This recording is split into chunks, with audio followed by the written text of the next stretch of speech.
మెరిసే తెల్లని చర్మం కోసం Japanese glutathione fruits flowers extract తో చేసిన ప్రిస్మాస్ గ్లూటా రోసా సోప్. రామోజీ ఫిలిం సిటీలో ప్రస్తుతం రామోజీరావు భౌతిక కాయం ఇక్కడ తన నివాసం దగ్గర ఉంచడం జరిగింది. సో ఆ విఐపీలందరూ కూడా ఇక్కడికి చేరుకుంటున్నారు రామోజీ ఫిలిం సిటీకి. ఆయన చివరి చూపు చూసేందుకు, భౌతిక కాయాన్ని చివరి చూపు చూసేందుకు ఇప్పటికే మంత్రి పొంగులేటి కూడా రావడం జరిగింది. మిగతా మంత్రులు కూడా ఒక్కొక్కరుగా పొన్నం ప్రభాకర్ కానీ మిగతా వారందరూ కూడా రావడానికి అవకాశం ఉన్నట్టుగా తెలుస్తుంది. ఇక చంద్రబాబు కూడా మధ్యాహ్నం సమయంలో రామోజీ ఫిలిం సిటీకి వచ్చి ఇక్కడ ఆయన నివాసంలో, రామోజీరావు నివాసంలో తన భౌతిక కాయాన్ని అక్కడ చూసేటువంటి అవకాశం కనిపిస్తుంది. ఇక మిగతా ప్రముఖుల అందరూ కూడా ఒక్కొక్కరు వెహికల్స్ అన్ని కూడా ఇక్కడ వెళ్తున్నటువంటి పరిస్థితి రద్దీగా కనిపిస్తుంది. అయితే అంత్యక్రియలకు సంబంధించి ఇంకా పూర్తి స్థాయి క్లారిటీ రాలేదు. కానీ విదేశాలలో ఉన్నటువంటి రామోజీరావు బంధువులు, మనవడు కూడా యుఎస్లో ఉన్నటువంటి సందర్భంలో అమెరికాలో ఉన్నటువంటి మనవరు, మిగతా వారందరూ కూడా వచ్చిన తర్వాత అంత్యక్రియలు జరిగేటువంటి అవకాశం ఉంటుంది. సో ఈ రోజు అయితే అంత్యక్రియలు ఉండకపోవచ్చు అనేటువంటి ఒక సమాచారం అన్అఫిషియల్గా.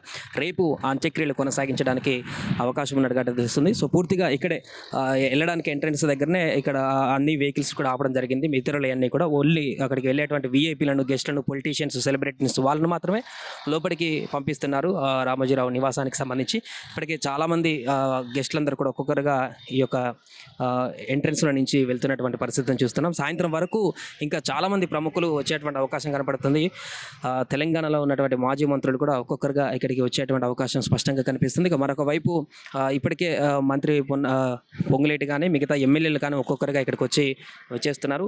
మాజీ సీఎం కేసీఆర్ కూడా వచ్చేటువంటి అవకాశాలు కనిపిస్తున్నాయి. చంద్రబాబు మాత్రం మధ్యాహ్నం ఢిల్లీ నుంచి నేరుగా ఇక్కడికి హైదరాబాద్కు వచ్చి రామోజీ ఫిలిం సిటీకి వస్తున్నట్టుగా సమాచారం కూడా ఉంది.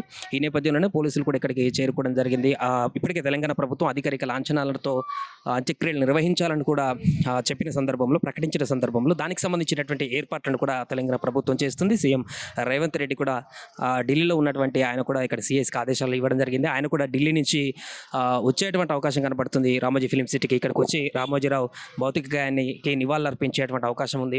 సో ఇంకా మిగతా ప్రముఖులు, ఇతర రాష్ట్రాల నుంచి కూడా ఉన్నటువంటి ప్రముఖులందరూ కూడా ఇక్కడికి వస్తున్నటువంటి పరిస్థితి మనం చూస్తున్నాం. ఎందుకంటే ఆయన ఒక మీడియా మొగలుగానే కాదు, రామోజీ సంస్థల యొక్క అధినేతగా ఒక తెలుగు రాష్ట్రాల్లోనే కాకుండా ఇతర రాష్ట్రాల్లో కూడా తన యొక్క సామ్రాజ్యాన్ని విస్తరించి ఎంతోమందికి ఉపాధి కల్పిస్తున్నటువంటి పరిస్థితి మనం చూస్తున్నాం. అలాంటి ఉన్నతమైనటువంటి శిఖరాలకు ఎదిగినటువంటి గొప్ప వ్యక్తి ఈరోజు ఇక లేరు, మరణించారు అనేటువంటి వార్త అయితే అందరిని దిగ్భ్రాంతికి గురి చేస్తుంది.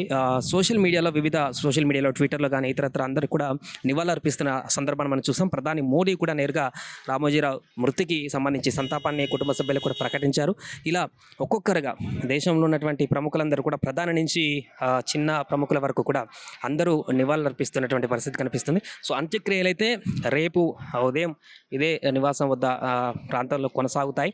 దీనికి సంబంధించిన అధికారిక ప్రకటన ఇంకా రానప్పటికీ కూడా విదేశాలలో ఉన్నటువంటి కుటుంబ సభ్యులు, మనవరు, మనవరాలు ఇలాంటి వాళ్ళందరూ అమెరికాలో ఇతరత్ర ఉన్నారు కాబట్టి వారందరికీ రావడానికి కొంత సమయం పడుతుంది. కాబట్టి వారందరూ వచ్చినాక అంత్యక్రియలు పూర్తి చేసేటువంటి అవకాశం కనిపిస్తుంది. ప్రస్తుతానికైతే ఒక్కొక్కరుగా విఐపీలు అందరూ కూడా రామోజీ ఫిలిం సిటీకి అయితే క్యూ కడుతున్న సిచ్యువేషన్ ఇక్కడ కనిపిస్తుంది.